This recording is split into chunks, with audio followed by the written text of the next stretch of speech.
샬롬. 2024년 1월 4일 목요일입니다.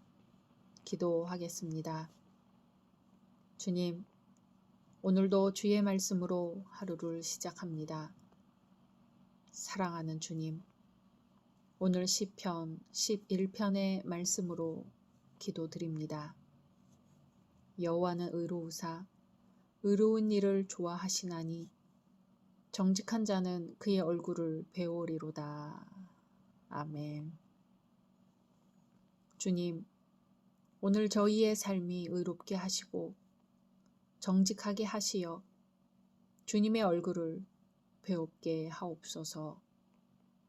예수님의 이름으로 기도드립니다. 아멘. 오늘의 말씀은 시편 11편입니다. 내가 여호와께 피하였거늘 너희가 내 영혼에게 새같이 내 산으로 도망하라 함은 어찌함인가. 악인이 활을 당기고 화살을 시위에 먹임이여 마음이 바른 자를 어두운 데서 쏘려 하는도다. 터가 무너지면 의인이 무엇을 하랴. 여호와께서는 그의 성전에 계시고 여호와의 보좌는 하늘에 있음이여 그의 눈이 인생을 통촉하시고 그의 안목이 그들을 감찰하시도다. 여호와는 의인을 감찰하시고 악인과 폭력을 좋아하는 자를 마음에 미워하시도다. 악인에게 그물을 던지시리니 불과 유황과 태우는 바람이 그들의 잔의 소득이 되리로다. 여호와는 의로우사 의로운 일을 좋아하시나니 정직한 자는 그의 얼굴을 배우리로다. 아멘. 오늘 시에서 다윗은 생명의 위협을 느끼는 긴박한 상황 속에서 사람들의 권고를 따라 도피하지 않고 오직 하나님만을 피난처로 알고 신뢰하였다는 신앙 고백을 하고 있습니다. 인간이 절체절명의 위기를 당하였을 때 피할 길은 인간 자신에게 있지 않고 오직 하나님만을 절대적으로 신뢰함으로써 구원을 받을 수 있음을 고백하는 것이지요.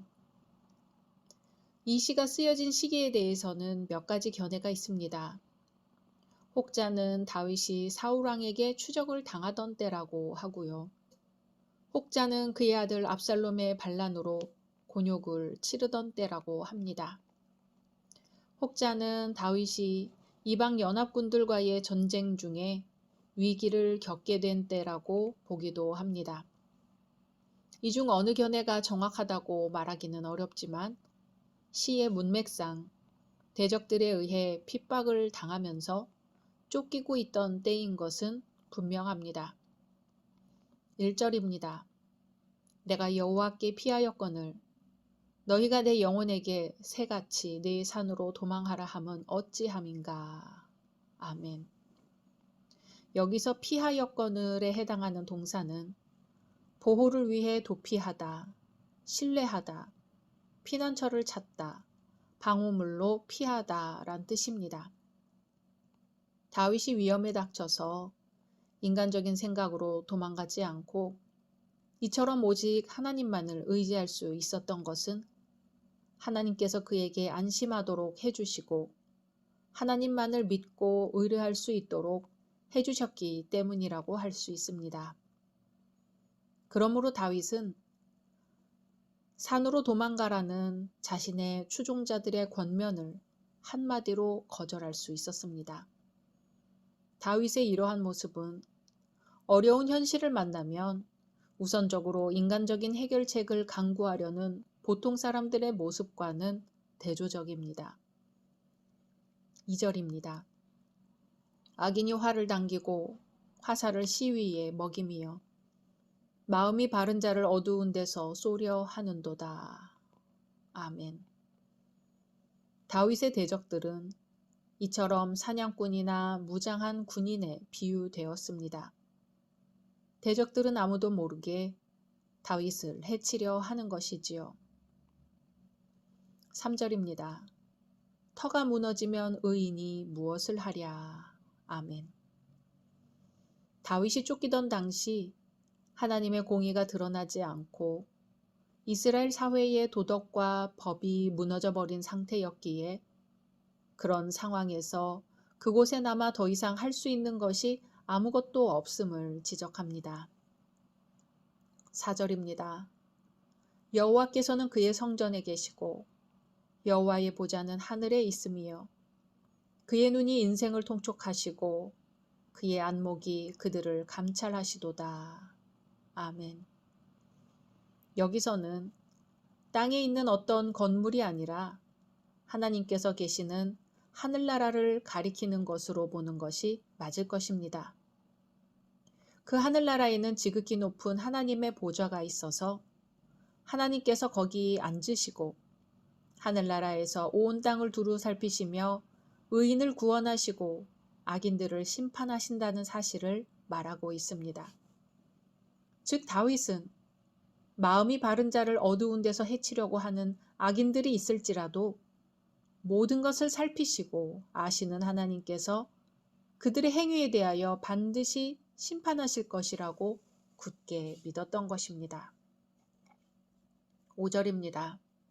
여호와는 의인을 감찰하시고 악인과 폭력을 좋아하는 자를 마음에 미워하시도다. 아멘. 여기서 감찰하시고는 살핀다는 의미가 아니라 연단시킨다는 뜻입니다.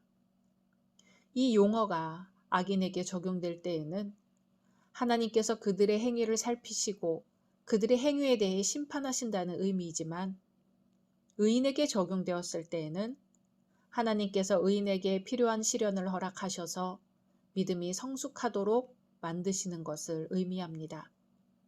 그리고 그러한 하나님은 악인과 폭력을 좋아하는 무법자들을 미워하신다는 의미입니다. 6절입니다. 악인에게 그물을 던지시리니 불과 유황과 태우는 바람이 그들의 잔에 소득이 되리로다. 아멘. 다윗이 악인들의 핍박을 당해 위기에 빠졌으면서도 소망을 갖게 되는 근거가 되는 말씀입니다. 하나님께서는 하늘에서 악인들의 악행을 두고 보시며 감찰하시기만 하시는 것이 아니라 때가 되면 반드시 그들을 벌하신다는 것입니다. 소돔과 고모라의 불심판이 임할 때 거기 살던 악인들이 아무도 피하지 못하였듯이 다윗을 대적하는 악인들 역시 하나님께서 내리시는 형벌의 심판을 피할 수 없다는 것을 나타냅니다. 7절입니다. 여호와는 의로우사 의로운 일을 좋아하시나니 정직한 자는 그의 얼굴을 배우리로다. 아멘. 앞에서는 악인들이 받을 심판에 대해 말했다면 여기서는 의인이 받을 보상에 대해 이야기합니다. 이 의인들에게 주어지는 보상은 여호와의 얼굴을 보게 되는 것입니다. 여호와의 얼굴을 본다는 것은 하나님 앞에 나아가게 된다는 것이며 하나님의 사랑과 은혜를 누리게 된다는 것입니다. 그러므로 시인인 다윗은 악인의 위협과 고난 가운데서 산으로 도망치라는 주변 사람들의 조언을 거부하고 여호와 하나님께 피했던 것입니다. 사람은 열심히 일을 해도 결과가 좋지 않을 때 좌절하기 쉽습니다. 나름대로 성실하게 한다고 하는데 사업은 도무지 전망이 보이지 않고 번번이 진급에서도 누락이 됩니다. 이처럼 노력한 것이 결실을 맺지 못할 때에 우리는 종종 나 자신이 무능력한 것이 아닐까 하는 회의에 빠지게 됩니다. 하지만 더 크게 우리를 절망시키고 무기력하게 하는 것은 사회가 잘못되었다고 판단될 때입니다. 나 자신의 일만 잘 안 풀릴 때에는 내가 좀 더 노력하면 되려니 하는 희망이라도 있지만 세상이 잘못되어서 모든 일이 꼬이는 것이라고 생각될 때에는 도무지 노력할 의욕을 내기가 어려운 것이지요. 그러나 하나님을 믿는 신앙인들은 소망을 가져야 합니다. 잘못된 세상에서 의인인들 무엇을 할 수 있겠는가 하고 많은 사람들이 이야기하더라도 정의를 사랑하시는 하나님을 믿어야 합니다. 너희가 가진 그 정도 힘으로 무엇을 할 수 있겠느냐고 비웃을지라도 결국은 악인을 미워하시고 벌하시는 하나님을 기다리며 일을 계속해야 합니다. 하나님은 무에서 유를 창조하시는 분이고 지극히 작아 보이는 것으로 감히 대적할 수 없을 것 같은 상대를 단번에 쓰러뜨리시는 분입니다. 어리석은 자들은 소망을 갖지 못할지라도 하나님을 아는 의인은 이 땅에서 무엇을 해야 할지 발견할 수 있을 것입니다. 오늘도 눈에 잘 보이지도 않는 겨자씨를 뿌리며 하나님께서 무성한 나무로 키워주시기를 꿈꿔 봅니다. 각자 말씀 묵상하신 후 주기도문으로 마치겠습니다.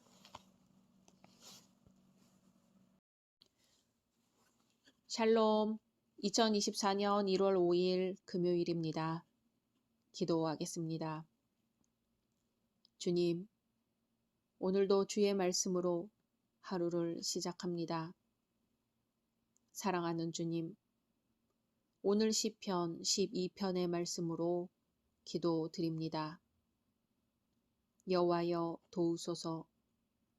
경건한 자가 끊어지며 충실한 자들이 인생 중에 없어지나이다. 아멘. 주님, 오늘날 주님 앞에 경건한 자가 얼마나 있을까요? 주님께 충실한 자가 얼마나 있을까요? 오늘 주님 앞에 조금 더 경건하기 위하여, 조금 더 충실하기 위하여 한 걸음 나아갑니다. 저희를 들어 오늘날 이 시대에 주님 앞에 필요한 일꾼이 되게 하옵소서. 예수님의 이름으로 기도드립니다. 아멘. 오늘의 말씀은 시편 12편입니다. 여호와여 도우소서. 경건한 자가 끊어지며 충실한 자들이 인생 중에 없어지나이다. 그들이 이웃에게 각기 거짓을 말하며 아첨하는 입술과 두 마음으로 말하는도다. 여호와께서 모든 아첨하는 입술과 자랑하는 혀를 끊으시리니 그들이 말하기를 우리의 혀가 이기리라. 우리 입술은 우리 것이니 우리를 주관할 자 누구리요 하미로다. 여호와의 말씀에 가련한 자들의 눌림과 궁핍한 자들의 탄식으로 말미암아 내가 이제 일어나 그를 그가 원하는 안전한 지대에 두리라 하시도다. 여호와의 말씀은 순결하며 흙 도간 위에 7번 단련한 은 같도다. 여호와여 그들을 지키사 이 세대로부터 영원까지 보존하시리이다. 비열함이 인생 중에 높임을 받는 때에 악인들이 곳곳에서 날뛰는도다. 아멘. 오늘 시편 12편의 시는 다른 비탄의 시들보다 더욱 강렬한 긴장감이 흐르고 있습니다. 다른 시들이 대부분 그 마지막에 가서 승리의 확신과 찬양으로 끝맺는 데 비하여 본 시는 악인이 도처의 횡행함을 지적하는 장면으로 끝맺고 있어 긴장을 끝까지 풀지 않고 있습니다. 또한 다른 비탄과 간구의 시들에서 제기된 위기 상황이 주로 생명과 안전에 대한 직접적인 위협인 것에 반하여 본 시의 위기 상황은 원수들의 거짓된 입술과 혀에 의한 허위의 언어, 거짓 정보에 의한 것입니다. 거짓 입술과 혀에서 지어낸 거짓 언어는 개인뿐만 아니라 사회적으로도 매우 유해합니다. 왜냐하면 거짓된 언어는 인간의 기본적인 관계뿐 아니라 사회의 기강을 무너뜨리고 파괴하는 지름길이 되기 때문입니다. 본 시의 표제어는 다윗의 시, 인도자를 따라 8제줄에 맞춘 노래입니다. 한글 개역판 성경에는 스미닛에 맞춘 노래인데요. 스미닛이란 시편 6편과 본 시편 12편에만 나옵니다. 이 말이 무엇을 의미하는지에 대해서는 몇 가지 견해가 있습니다. 이 말의 어원이 숫자 8에서 유래한 것으로 보고 8개의 줄로 된 현악기를 가리킨다고 보기도 하고 8번째 음계, 곧 낮은 음계라는 뜻으로 해석하기도 합니다. 또 여성들의 합창인 알라못과 반대되는 남자들의 노래로 추측하기도 합니다. 어느 견해가 옳다고 단정하기는 어려우나 스미닛을 음악 시의 어떤 형식과 관련된 용어로 보는 것이 타당할 것입니다. 1절입니다. 여호와여 도우소서. 경건한 자가 끊어지며 충실한 자들이 인생 중에 없어지나이다. 아멘. 다윗은 시대의 혼란과 그 악을 보면서 오직 하나님만이 세상의 불의를 없애실 수 있다고 굳게 믿고 간청하고 있습니다. 하나님은 그러한 호소를 들으시고 응답하는 분이시기 때문입니다. 그리고 경건한 자가 끊어지며 라고 하죠.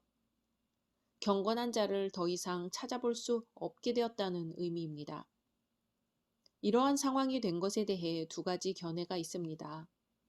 첫째는 사울왕이 노베 제사장들을 도륙한 것과 같이 악한 권력자들에 의해 경건한 자들이 이스라엘 사회에서 모두 추방을 당했거나 죽임을 당했기 때문이라고 봅니다. 둘째는 이 세상에서 경건한 자를 찾아볼 수 없을 정도로 당시 사회가 극도로 부패해 있었기 때문이라고 봅니다.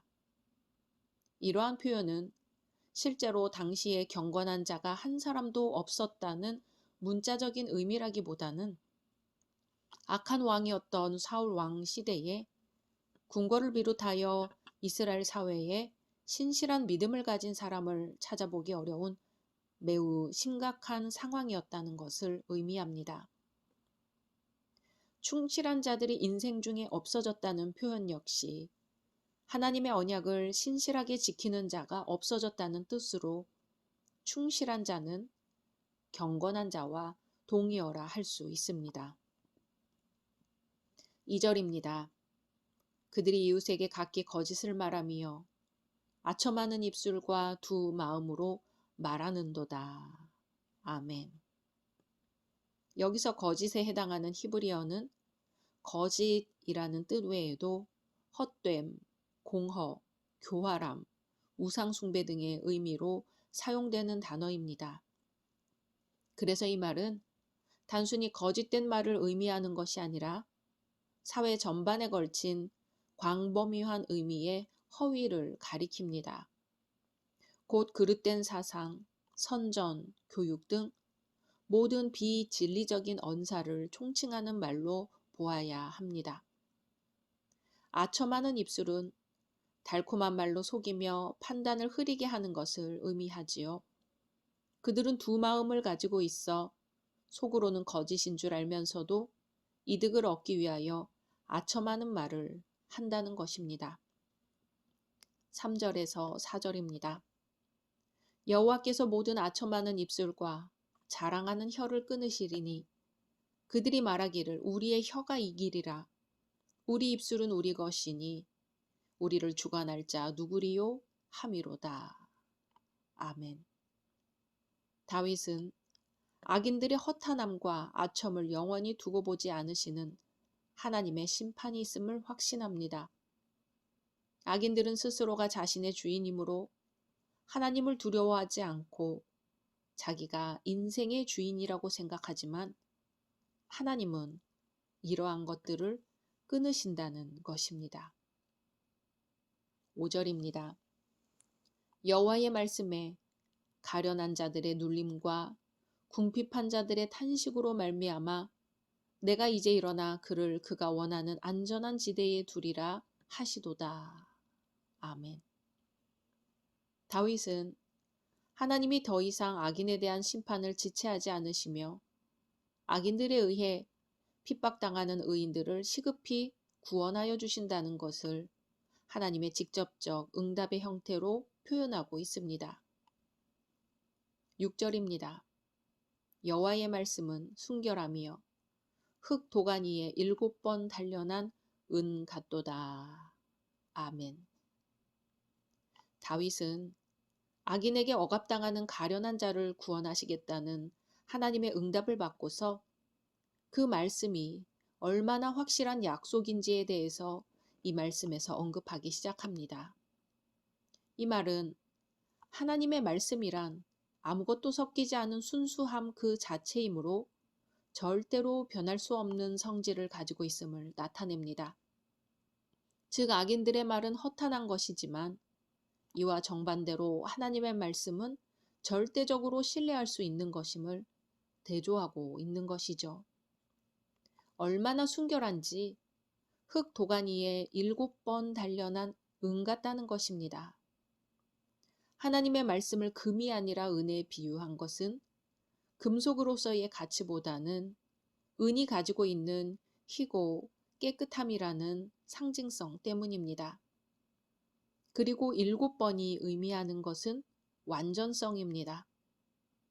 하나님의 말씀은 조금도 오류가 없는 완전하고 거룩한 말씀임을 수사학적으로 표현한 것입니다. 7절입니다.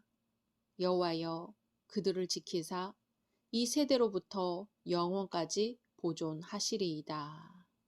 아멘.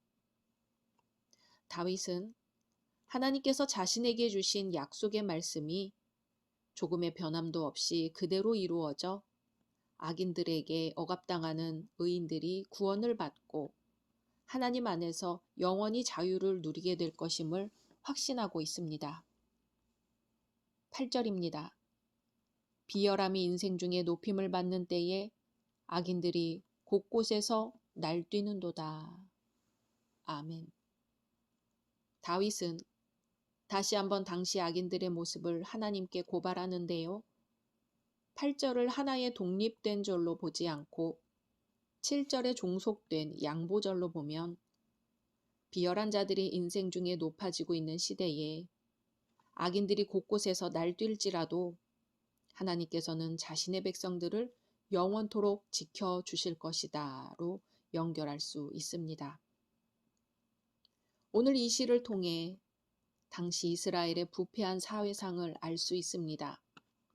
경건한 자가 끊어져 없으며 충실한 자를 인생 중에서 찾아볼 수 없다는 것이죠. 그들은 오히려 이웃에게 각자 거짓을 말하며 아첨하는 입술과 두 마음을 품어 사람을 대합니다. 또 그들은 악한 언어 습관으로 자신들의 악한 행동과 말에 대해서 일말의 두려움도 갖지 않고 하나님의 존재와 섭리를 부인합니다. 오늘의 사회에도 있는 거짓, 불신앙, 술수, 반역이 그대로 드러나는 것이죠. 다윗은 그러한 상황 속에서 고난당하는 의인을 구원하여 주시겠다는 하나님의 말씀을 붙들고 기도하고 있습니다. 사랑하는 열린 성도 여러분, 말에는 능력이 있습니다.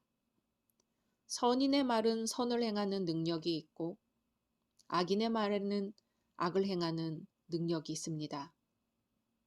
성도들은 악인들과 달리 진실되고 정직하고 다른 사람을 칭찬하고 소망을 주는 말을 해야 할 것입니다.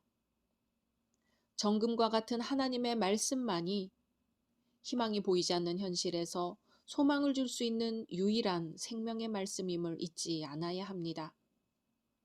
금이나 은 같은 보물이 아니라 인생을 살아가는 데 보다 더 소중한 보물이 있다면 그것은 바로 하나님의 말씀입니다. 선한 말, 하나님의 말씀, 예수 그리스도의 복음으로 세상을 살리는 오늘 우리가 되어야 할 것입니다. 각자 말씀 묵상하신 후 주기도문으로 마치겠습니다.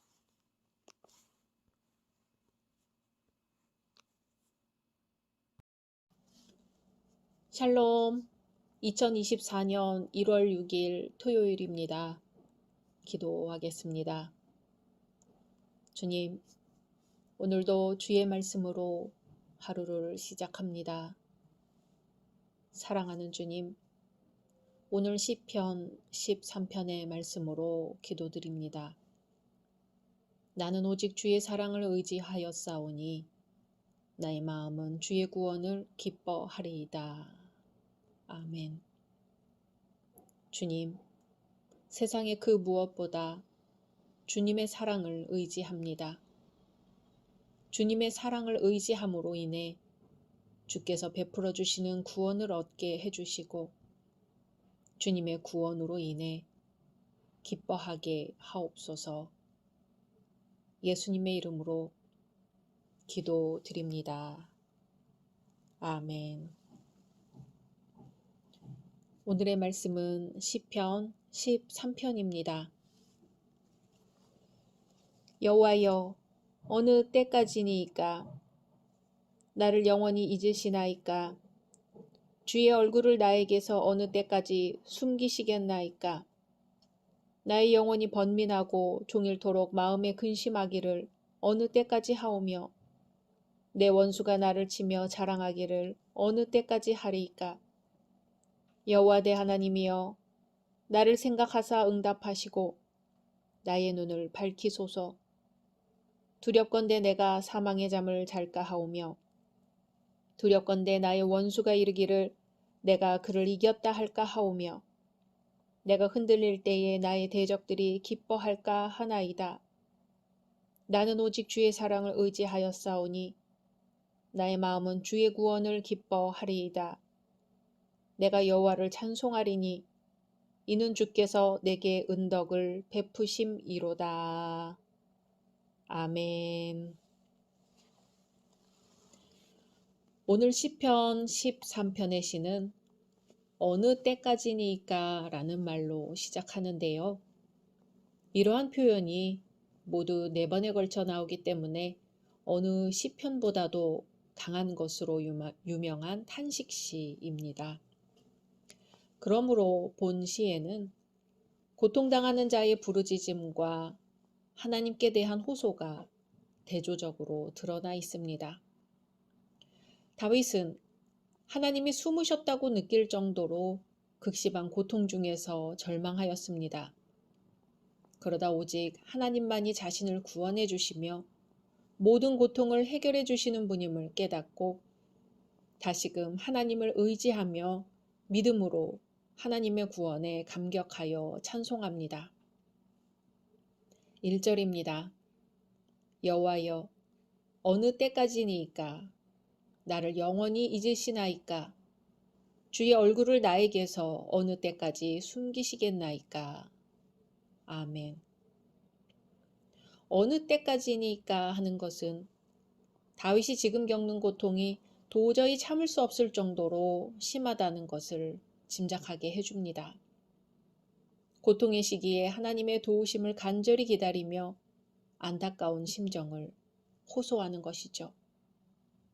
나를 영원히 잊으시나이까 하는 것은 대적하는 원수들의 핍박이 너무나 가혹했기 때문으로 보입니다. 지금 원수들이 줄기차게 공격하고 있는데 하나님께서 그들의 소나기에서 신속하게 구원해 주시지 않으니 만일 그 상태가 계속된다면 더 이상 감당하기 어려움을 토로하는 것이죠. 참고 참아도 고통이 인내의 한계를 넘어 계속되자 더 이상 견딜 수 없는 것입니다. 사실 하나님께서는 결코 다윗을 잊지 않으십니다. 단지 구원과 은혜를 베푸실 가장 좋은 때를 기다리시는 거지요. 인간의 편에서 볼 때 항상 좋은 것만을 주지 않으시는 하나님의 뜻을 인간의 지혜로는 깨닫기 어렵습니다. 그러나 많은 연단을 통해 하나님께 더 가까이 가는 자들은 하나님의 은혜와 구원의 때를 겸손하게 기다리게 됩니다. 다윗의 경우에서 보듯이 신앙생활을 함에 있어서 항상 낮과 같이 하나님의 은혜의 빛을 체험하는 것만은 아닙니다. 때로는 밤과 같이 깜깜하고 하나님께 잊혀진 듯이 생각되는 때도 있는 것이죠. 그러나 바로 그때 자신의 환경과 고통에만 집중하지 말고 다시금 하나님을 깊이 묵상하면서 하나님께 더 가까이 나아간다면 그것은 전화위복이 되는 것입니다. 2절입니다. 나의 영혼이 번민하고 종일토록 마음에 근심하기를 어느 때까지 하오며 내 원수가 나를 치며 자랑하기를 어느 때까지 하리이까. 아멘. 다윗은 자신에게 닥친 여러 가지 고통으로 이 생각 저 생각하며 염려 가운데 있습니다. 종일토록이라는 말은 낮, 주간이라는 뜻도 있지만 매일, 날마다라는 의미도 가지는 말입니다. 여기서는 어느 하루 낮 동안의 일을 말하는 것이 아니라 날마다의 의미이지요. 다윗은 끊임없이 근심의 나날을 보내고 있는 자신의 비참한 형편을 표현하고 있습니다. 다윗의 원수들은 다윗이 비참한 상태에 놓인 것을 보고 우쭐해하고 교만해지며 다윗을 패배시키고 좌절시키고 있음을 보여줍니다. 표준 새번역 성경은 언제까지 내 앞에서 의기양양한 원수의 꼴을 보고 있어야 합니까? 로 번역하고 있습니다. 다윗은 하나님의 외면 때문에 고통을 당하고 있다는 탄식에서 자기 자신의 인간적인 고민과 더불어 적들의 승리에 대한 안타까움까지 토로하고 있습니다. 3절입니다. 여호와 내 하나님이여 나를 생각하사 응답하시고 나의 눈을 밝히소서. 두렵건대 내가 사망의 잠을 잘까 하오며. 아멘. 여기서 생각하사의 히브리어는 열심히 바라보다, 주시하다, 주목하다 란 뜻의 동사입니다. 그러므로 제발 유심히 보아주소서라는 의미가 됩니다. 또 응답하시고는 본래는 보다라는 의미를 가진 말로서 주시하다, 응시하다라는 뜻으로도 사용되는 말입니다. 여기서 다윗은 유사어를 반복하여 사용함으로써 의미를 한층 강조하고 있는 것이죠. 즉 원수들의 핍박으로 고통받는 가운데 잠시 하나님의 임재를 경험하지 못하던 다윗이 하나님께 자신의 처지를 자세히 살펴주시기를 거듭 간청하는 것입니다. 나의 눈을 밝혀달라는 것은 질병과 슬픔으로 흐려진 자신의 눈을 밝게 해달라는 것입니다. 구약 성경에서 눈이 흐려진다는 말은 곧 육신의 생명력이 쇠한다는 것을 나타내기 때문이며 반대로 눈의 밝음은 건강을 회복한 상태를 의미하기 때문입니다. 지금 다윗이 사망의 잠을 잘까 두려워할 정도의 고통이 무엇이었을까 생각해 보면 육체가 깨어 있어 기도하지 못할 때 자신의 영혼마저도 잠이 들게 되고 결국 대적들의 먹이가 되고 만다는 사실을 두려워하면서 속히 육체의 회복을 원했던 것입니다. 4절입니다. 두렵건대 나의 원수가 이르기를 내가 그를 이겼다 할까 하오며 내가 흔들릴 때에 나의 대적들이 기뻐할까 하나이다. 아멘. 다윗은 자신을 죽도록 쫓아다니며 그가 육체적 고통 가운데 죽어가는 모습을 보고 대적들이 조롱하며 기뻐하는 것을 차마 견딜 수 없다고 호소하고 있습니다. 5절입니다. 나는 오직 주의 사랑을 의지하여 싸우니 나의 마음은 주의 구원을 기뻐하리이다. 아멘. 본 시를 기승전결 구조로 본다면 5절은 전에 해당하는 부분입니다. 처음 1, 2절에 절망에 찬 호소가 점차 3, 4절 기도로 바뀌다가 5절에서는 믿음으로 완전히 승리할 것을 단언하며 급 전환하고 있기 때문입니다. 이렇듯 큰 불행 중에서 절망적이었던 심정이 신앙의 의지에서 희망과 기쁨을 찾는 급속한 변화는 다윗의 시에서 종종 볼 수 있습니다. 나는 오직 주의 사랑을 의지하여 싸우니 하는 것은 하나님께서 자신에게 기름 부어 자신과 후손을 영원히 이스라엘의 왕이 되게 하신다고 약속하셨기 때문에 비록 지금 자신이 악인들에게 핍박을 당하고 깊은 병에 걸려 신음하고 있을지라도 결단코 자신이 죽거나 해를 당하지는 않을 것을 선언하고 있습니다. 나의 마음은 주의 구원을 기뻐하리이다 하며 구원의 기쁨을 표현했다 할지라도 본 시를 짓는 동안 절망적 상황에서 급선회하여 고난이 단절되고 새로운 상황이 주어졌다고 말할 수는 없습니다. 다윗은 아직도 동일한 고통 가운데 있으며 아직 구원이 임하지 아니하였음에도 불구하고 확고한 소망 가운데 이 구원을 기뻐하고 있습니다. 이것은 선취적인 신앙이지요. 미래에 이루어질 일을 현재 이미 이루어진 것으로 여기는 시공간을 초월하여 믿는 믿음을 가리킵니다. 바랄 수 없는 중에 바라고 믿는 참된 신앙의 모습이라고 할 수 있습니다. 6절입니다. 내가 여호와를 찬송하리니 이는 주께서 내게 은덕을 베푸심이로다. 아멘. 다윗은 어느 때까지니까 라는 탄식으로 시작하였지만 마지막에는 내가 여호와를 찬송하리니 라는 하나님께 대한 찬양으로 끝을 맺고 있습니다. 다윗은 불안을 호소했던 탄식 소리를 이제는 감사의 찬송으로 바꾸겠다고 하는 것이죠. 이렇게 극적으로 대비되는 결론을 얻게 된 것은 다윗이 기도 중에 하나님의 사랑을 깨닫고 선취적인 신앙을 회복하였기 때문입니다. 내게 은덕을 베푸심이로다 하는 것은 보상하다, 보답하다, 혜택을 주다의 뜻으로 본래 의미는 사람에게 그에 해당하는 것으로 선악간에 갚아주다입니다. 다윗은 지금 고통의 상황이 변하지는 않았을지라도 하나님의 언약에 나타난 사랑을 믿고 새로운 힘을 얻어 넘치는 소망으로 기뻐하고 있습니다. 인도자를 따라 부르는 다윗의 노래인 본 시편은 고백이며 찬송입니다.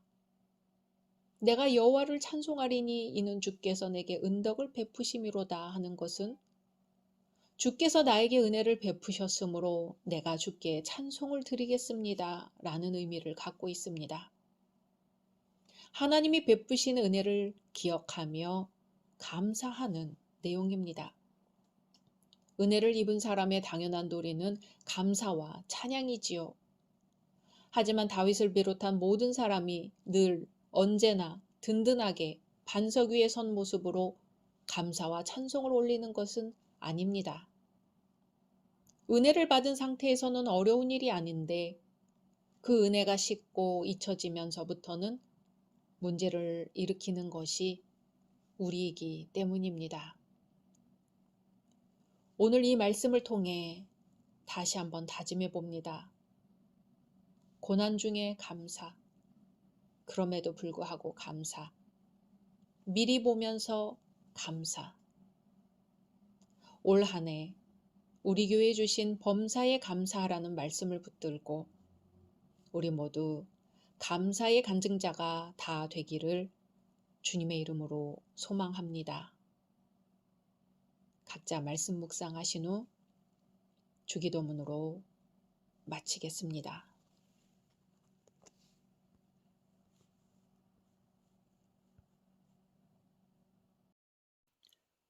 샬롬.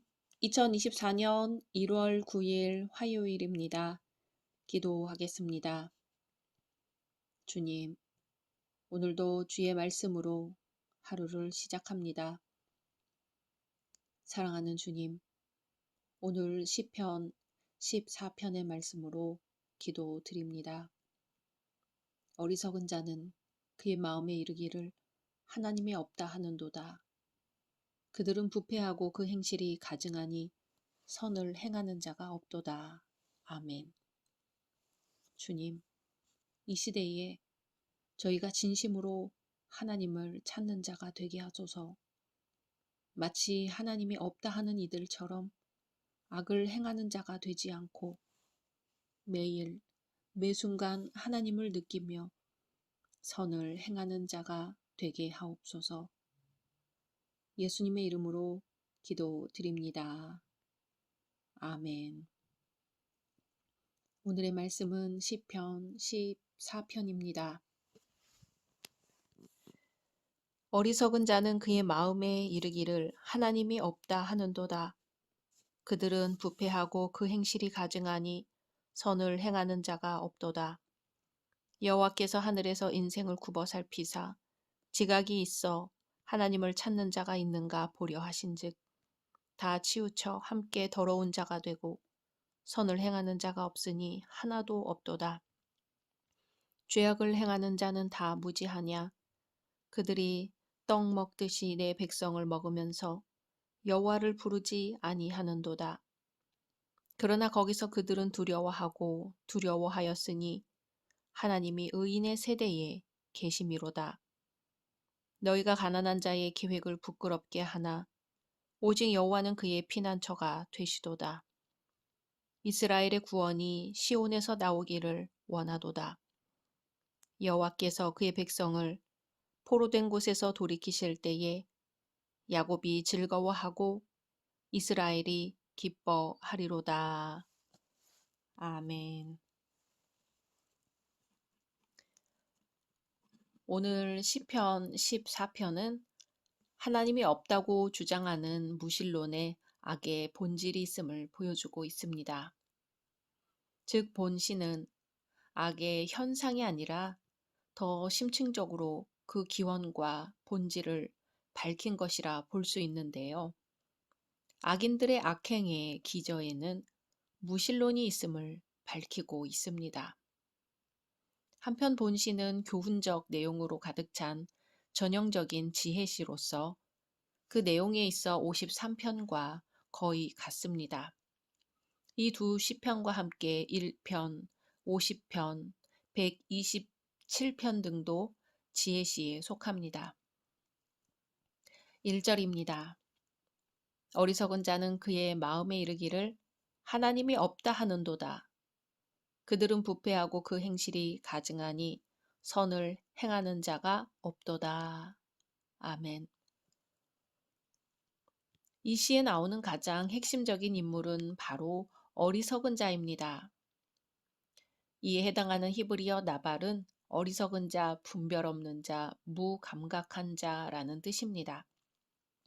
나발은 다윗이 사울왕에게 쫓겨다닐 때 마온 땅에서 만난 아비가일의 남편의 이름이기도 합니다.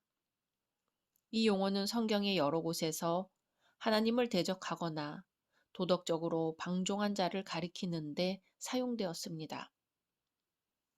시인은 이 어리석은 자의 특성을 1절에서 세 가지로 묘사합니다. 첫째는 그 마음에 이르기를 하나님이 없다 하도다입니다. 이는 어리석은 자가 단순히 지식이나 이해도가 부족한 사람이 아니라 하나님과 그분의 교훈에 대해서 의도적으로 마음의 문을 닫은 사람임을 시사합니다. 이들은 하나님과 언약을 맺은 은혜가 없는 사람입니다. 그러기에 그들은 하나님이 없다고 말하는 것이죠. 이것은 단순히 하나님의 존재를 부정하는 것만이 아니라 하나님께서 인간의 삶에 전혀 관여하지 않으신다고 생각하는 것입니다. 둘째는 그들은 부패하고 그 행실이 가증하니입니다. 어리석은 자는 마음이 부패하여 가증한 행동을 합니다. 이들은 하나님 보시기에 가증스러운 일들을 하는데 잠언에서는 여호와 하나님께서 혐오하시는 일을 교만한 눈과 거짓된 혀와 무죄한 자의 피를 흘리는 손과 악한 계교를 꾀하는 마음과 빨리 악으로 달려가는 발과 거짓을 말하는 망령된 증인과 및 형제 사이를 이간하는 자라고 소개합니다. 어리석은 자는 이러한 일들을 행하는 자입니다. 셋째는 선을 행하는 자가 없도다입니다. 여기서 선은 앞서 하나님께서 미워하시는 것, 혐오하시는 것과 대조를 이루는 표현입니다. 이들은 하나님께서 좋아하시는 일을 하지 않습니다. 시인은 하나님께서 좋아하시는 일을 하는 사람이 없다고 선언함으로써 죄악이 만연한 사실을 강조하고 있는 것이지요. 2절입니다. 여호와께서 하늘에서 인생을 굽어 살피사 지각이 있어 하나님을 찾는 자가 있는가 보려 하신즉. 아멘. 하나님은 하늘에서 인간들을 내려다보시며 지켜보십니다. 하늘은 대기권의 하늘을 가리키는 말이 아니라 하나님의 보좌가 있는 곳을 의미합니다. 하나님이 하늘에서 인생들 곧 인간들을 지켜보시는데 그 목적이 다음에 나옵니다. 지각이 있는 사람, 하나님을 찾는 자가 있는지 찾아보기 위해서이죠. 지각이 있다는 것은 지혜롭게 행한다는 것이고, 하나님을 찾는다는 것은 하나님의 뜻을 묻고 구하는 것을 가리킵니다. 하나님께서 세상을 내려다보시며 사람들 가운데서 찾는 대상은 바로 하나님께 찾아와 뜻을 묻는 자들입니다. 3절입니다. 다 치우쳐 함께 더러운 자가 되고 선을 행하는 자가 없으니 하나도 없도다. 아멘. 하나님께서 인간들을 내려다보신 결과입니다. 아주 암울합니다. 한마디로 세상에서 하나님의 마음에 드는 사람이 없다는 것입니다. 첫째는 다 치우쳐 있습니다. 치우쳤다는 것은 빗나가다, 벗어나다의 뜻이 있습니다. 여기서는 정해진 길로 가지 않고 자기 마음대로 빗나가는 모습을 보여줍니다. 즉, 인간들이 하나님을 떠나서 빗나간 길로 가고 있다는 거지요. 사람들이 다 하나님께 관심도 없고 하나님을 찾지도 않고 자신의 뜻대로 살아가고 있다는 겁니다. 둘째는 함께 더러운 자가 되고 합니다. 그들이 함께 부패했다는 거지요. 여기서 더러운 자가 되고에 해당하는 말은 아랍어에서 우유가 상하는 것을 가리킵니다. 마치 우유가 변질되는 것처럼 사람들은 본래의 모습을 상실하고 부패하며 타락했다는 것입니다. 셋째는 선을 행하는 자가 없으니 하나도 없도다 합니다. 선을 행하는 자가 없는데 하나도 없다고 해요. 이렇게 말할 정도로 세상은 타락했으며 하나님을 아는 지혜로운 자도 하나님을 찾는 자도 없다는 것입니다. 4절입니다. 죄악을 행하는 자는 다 무지하냐. 그들이 떡 먹듯이 내 백성을 먹으면서 여호와를 부르지 아니하는도다.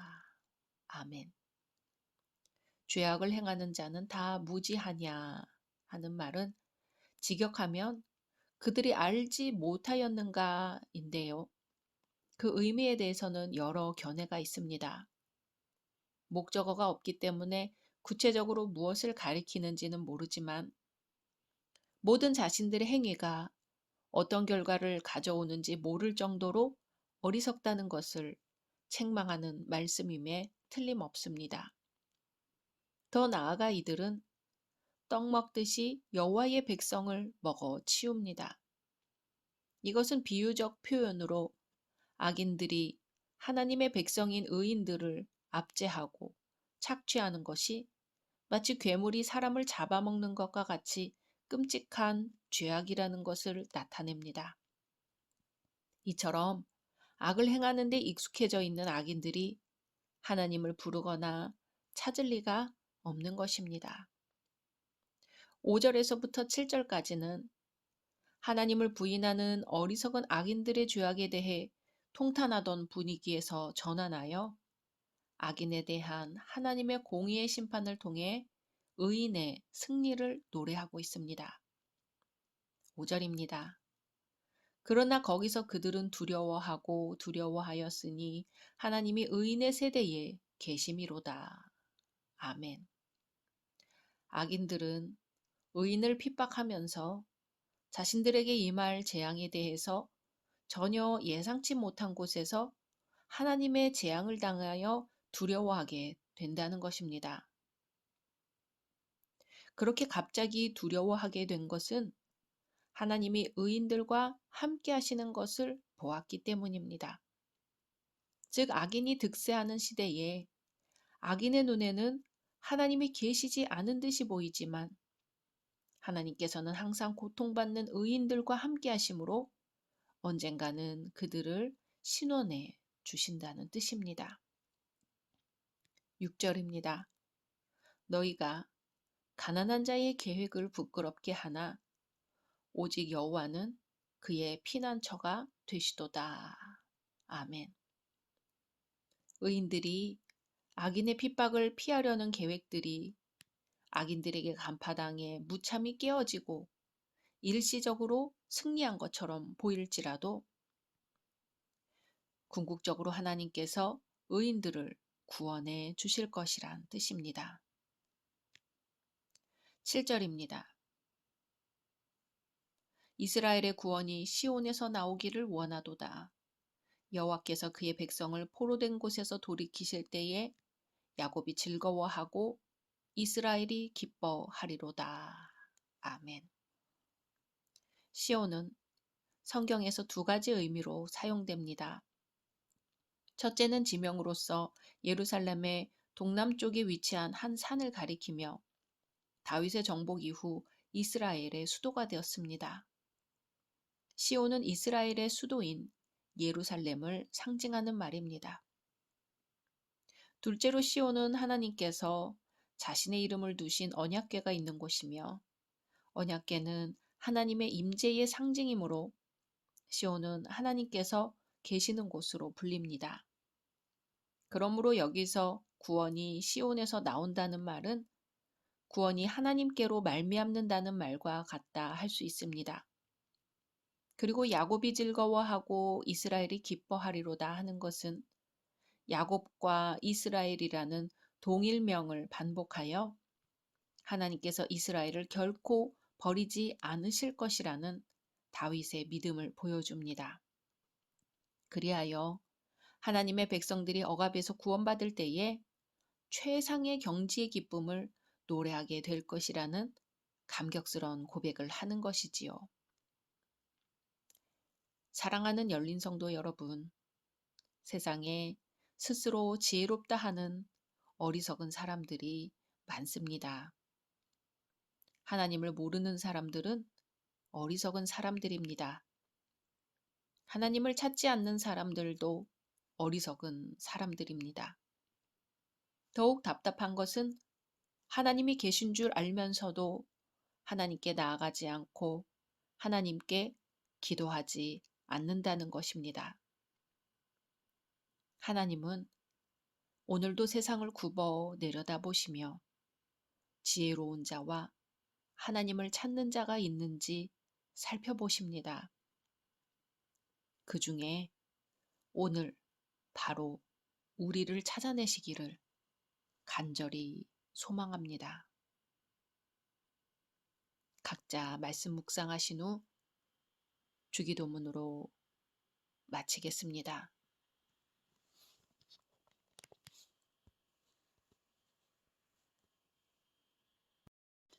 샬롬. 2024년 1월 10일 수요일입니다. 기도하겠습니다. 주님, 오늘도 주의 말씀으로 하루를 시작합니다.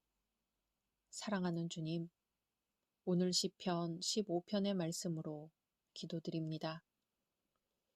여호와여, 주의 장막에 머무를 자 누구 오며 주의 성산에 사는 자 누구 오니까. 아멘. 주님, 오늘 저희가 주의 장막에 머무르는 자가 되게 하소서. 오늘 저희가 주의 성산에 사는 자 되게 하소서. 정직하게 행하며 공의를 실천하며 진실을 말하여 주님 안에 거하게 하소서. 예수님의 이름으로 기도드립니다. 아멘. 오늘의 말씀은 시편 15편입니다. 여호와여, 주의 장막에 머무를 자 누구 오며 주의 성산에 사는 자 누구 오니이까. 정직하게 행하며 공의를 실천하며 그의 마음에 진실을 말하며 그의 혀로 남을 허물하지 아니하고 그의 이웃에게 악을 행하지 아니하며 그의 이웃을 비방하지 아니하며 그의 눈은 망령된 자를 멸시하며 여호와를 두려워하는 자들을 존대하며 그의 마음에 서원한 것은 해로울지라도 변하지 아니하며 이자를 받으려고 돈을 꾸어주지 아니하며 뇌물을 받고 무죄한 자를 해하지 아니하는 자이니 이런 일을 행하는 자는 영원히 흔들리지 아니하리이다. 아멘. 오늘의 시편 15편은 후대의 성전 입당송 또는 입당 기도문으로 사용되었을 것으로 추측됩니다. 즉 이스라엘 절기 때에 예루살렘에 도착한 백성들이 1절을 암송하고 이어서 제사장이 2절에서 5절의 내용으로 화답한 것으로 보입니다.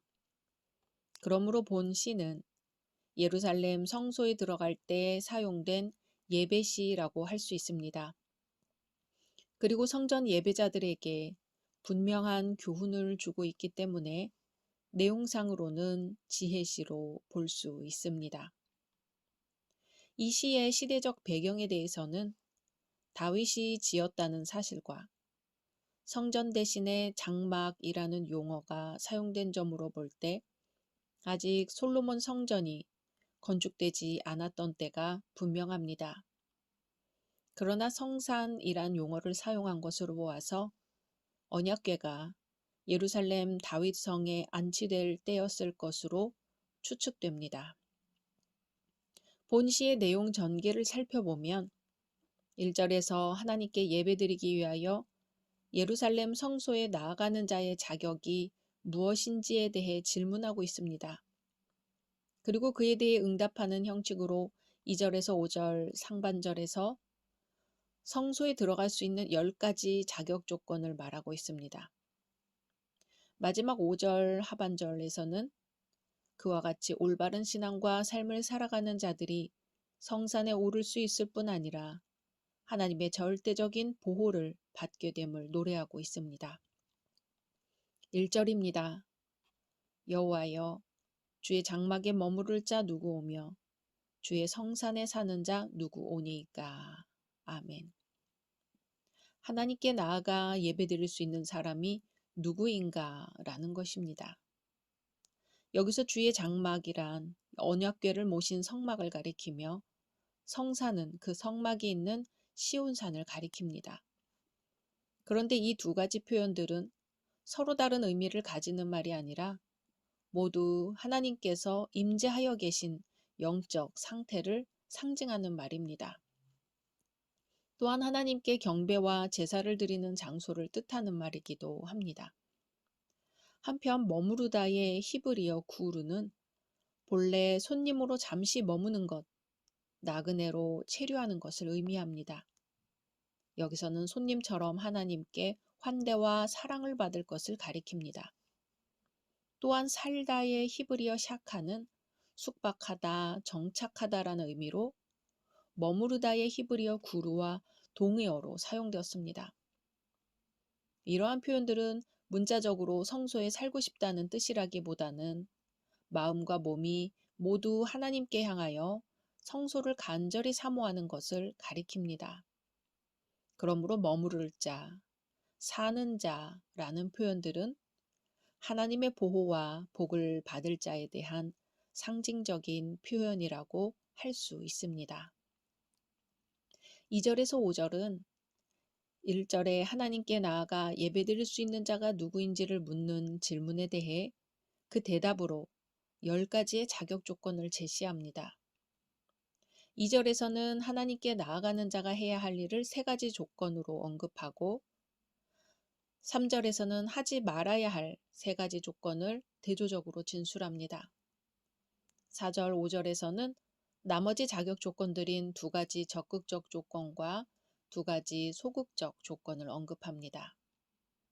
그런데 유의할 것은 하나님께 예배드리는 자는 이상의 조건들 중에서 하나도 빠짐없이 지켜야 한다는 점입니다. 이것은 지나치게 완벽한 모습을 요구하는 것이 아닌가라는 회의가 들 수도 있습니다.